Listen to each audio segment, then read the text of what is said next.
When does ancient Greece end? I mean, you could look up the answer for yourself, or maybe you never really thought about it until now. But Yurik, everyone knows that it ended when the Romans conquered Greece. Well, yes and no. Because as most of you already know, ancient Greece wasn't a singular country like the modern nation of Greece today. But by the early 4th century, the kingdom of Macedon, under the reign of Philip II and Alexander the Great, united most of mainland Greece, more or less. However, after Alexander conquered Persia and died, it didn't take long for his generals to carve his empire amongst themselves. This period in ancient Greece is dubbed as the Hellenistic era, with Greek culture being spread from the eastern Mediterranean all the way to the Indus Valley. Ironically, despite this period being all about Greek culture reaching its peak in prevalence, mainland Greece was far less important nor as influential, being eclipsed by these hot new Hellenistic kingdoms such as the Ptolemaic Kingdom of Egypt and the Seleucid Empire, with their fancy capitals like Alexandria and Antioch. On top of that, you had a large number of Greek colonists emigrate from the mainland who settled into these new kingdoms. By around the 3rd century, after a series of wars amongst Alexander's generals, the original kingdom of Macedon came to be ruled by the Antigonid dynasty.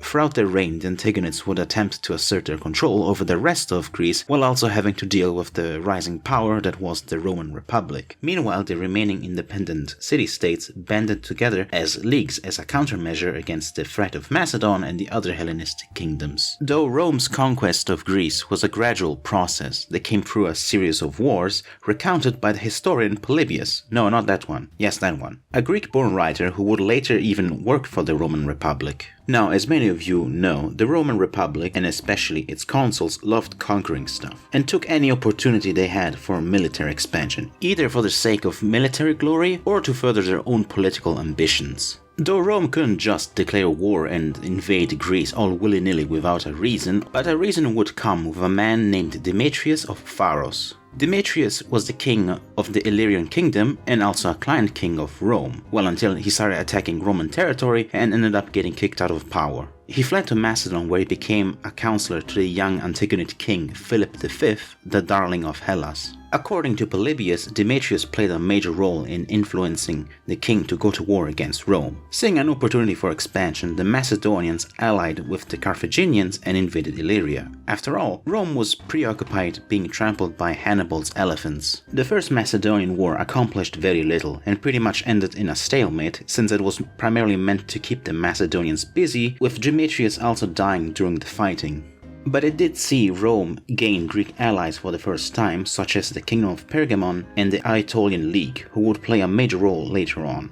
The Second War started because after the king of Egypt died in 204, the Ptolemaic kingdom came under the rule of an unstable regency. Macedon and the Seleucids decided to take advantage of the turmoil and planned on conquering and dividing Ptolemaic territory amongst themselves. But Pergamon and other Greek states that felt threatened by the two sought out Rome for help, but they didn't want to go to war immediately again, so they simply sent an ultimatum to Philip, which he promptly ignored, something that the Romans took as a personal offense. You see, the Macedonians didn't really consider the Romans a serious threat and weren't really impressed by their performance during the First War, and besides, they had mastered the phalanx formation. They were basically invincible, well, until the Roman legionaries showed up and shattered that illusion at the Battle of Cynocephala in 1907. The war ended with Macedon relinquishing all the territory it had recently conquered, with Philip being basically put under house arrest. After which, in 196, during the Isthmian Games, Rome declared the freedom of the Greeks, basically saying that peace and order had been restored to the land. Well, not quite. There was still one problem, and that problem was called Sparta. You see, ever since their defeat against Thebes and Macedon, Sparta's power and influence had dramatically fallen, and they never recovered from these defeats. While it managed to retain its independence, Sparta was simply not as important anymore. On top of that, it also suffered a gradual loss in population. Sparta always had a rather small population, with the majority of it being half slave and half serfs called helots. But since only 3 Spartan citizens were allowed to serve in the army, this was a problem compounded by the Spartans basically dying out. The ruler of Sparta, Nabis, made many radical reforms. Since Sparta's constitutions were unsustainable, he dismissed them and made himself an absolute monarch. Though his most radical and even controversial reform was to liberate a large portion of the helot population, giving them citizenship and land in return for their military service. During the Second Macedonian War, Sparta was allied with Rome until Macedon offered the city of Argos in return for their alliance. Sparta accepted, but when the war started to go against Macedon's favor, they once again switched sides. But after the war, the Achaeans were upset that Argos, who was a member of their league, was still occupied by the Spartans. And when it became pretty clear that they weren't planning on giving it back anytime soon, it ended with everyone dogpiling Sparta and them relinquishing Argos. With that Sparta side quest over, Rome picked up its armies and began to leave Greece, but with Macedon weakened, it was now the Seleucids' turn to cause trouble. With Macedon too weak to serve as a counterweight, King Antiochus III had free reign to conquer the whole place, so now it was Macedon asking Rome for help.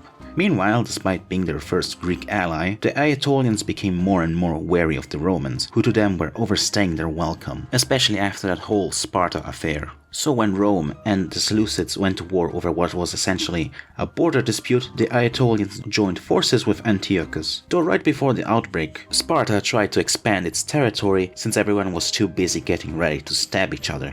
But they were quickly beaten back by the Achaeans, which led to Nabis asking for help to the Aetolians. But when they arrived, they betrayed him, killed him, and even tried to take the city, but failed. In the confusion, the Achaeans swooped in and forced Sparta to join their league, thus ending its independence in 192 BC. Despite the military might of the Seleucids, Rome and its allies won the war, with the Aetolians being forced to pay a huge sum of money for indemnity and being turned into a Roman client state. In 179, Philip died and was succeeded by his son Perseus, who immediately began stirring anti-Roman sentiment throughout Greece. Though Rome only went to war with Perseus because he was implicated in a plot to assassinate the king of Pergamon, a long-time Roman ally. During the Third War, Rome became suspicious of their Achaean allies' loyalty, so to make sure that they didn't pull a switcheroo, they took 1,000 Achaeans as hostages. One of these hostages was Polybius himself. Macedon lost the war, and according to Livy, Perseus and his son were both exiled to a small town in Italy, but rather than just leave, the Romans said, "You know what, I had enough of you," and abolished the monarchy altogether, replacing it with 4 Roman client republics. This arrangement lasted for about 2 decades until some random guy named Andriscus showed up and went around claiming to be named Philip and the son of Perseus, claiming the throne of Macedon for himself. All of this led to him being arrested and sent in front of the Senate. Obviously they didn't take him seriously, so they just exiled him in Italy,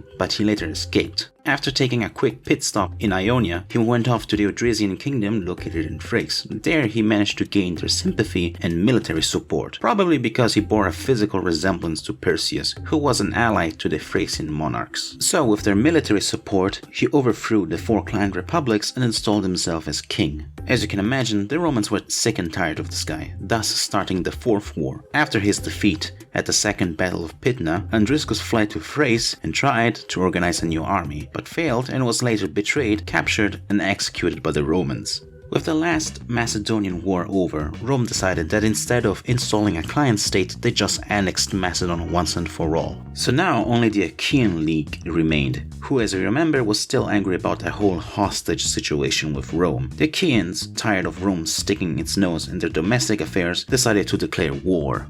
The war lasted a single year, and the Achaeans' capital of Corinth was sacked and completely devastated by the Romans. And with that, Greece was now completely under Roman control. Also around this time, they sacked and destroyed the city of Carthage, because, if you haven't noticed, Rome's conquest of Greece was happening around the same time as the Punic Wars, which were arguably more flashy and even a bit more important. Some historians consider the sack of Corinth as the end of the Hellenistic era, or at least the beginning of the end, because as you know, there were still a bunch of Hellenistic kingdoms outside of mainland Greece. One of these was the Kingdom of Pontus, who would become a major threat to Rome's control over the Greeks. Both states came to clash over the control of Asia Minor, or also known as Anatolia, during which Athens allied with Pontus and revolted against Roman rule, but were later besieged and beaten by the Romans. But after Pontus was dealt with, how much did things change in Greece during Roman rule? Well, not much really. Even after Rome's annexation of Egypt, which is often marked as the end of ancient Greece, Greek culture still continued to thrive. As Horace once said, captive Greece captured her rude conquerors. As most of you already know, even before their conquest, the Romans were already heavily influenced by Greek culture, philosophy, and religion, with many members of the elites and educated studying Greek. Greek became more or less the unofficial secondary language of the Roman Empire, plus the majority of the eastern provinces spoke more Greek than Latin. Some cities like Athens and Sparta were given the status of a free city, making them semi-autonomous and were allowed to use their own laws. Even after the siege, Athens continued being a major center of learning and hub of knowledge, even enjoying imperial favor, going through a number of constructions and reconstructions, especially during the reign of Emperor Hadrian. Sparta, on the other hand, ended up becoming a tourist attraction for wealthy Romans. And for the average countryside Greek farmer, nothing really changed.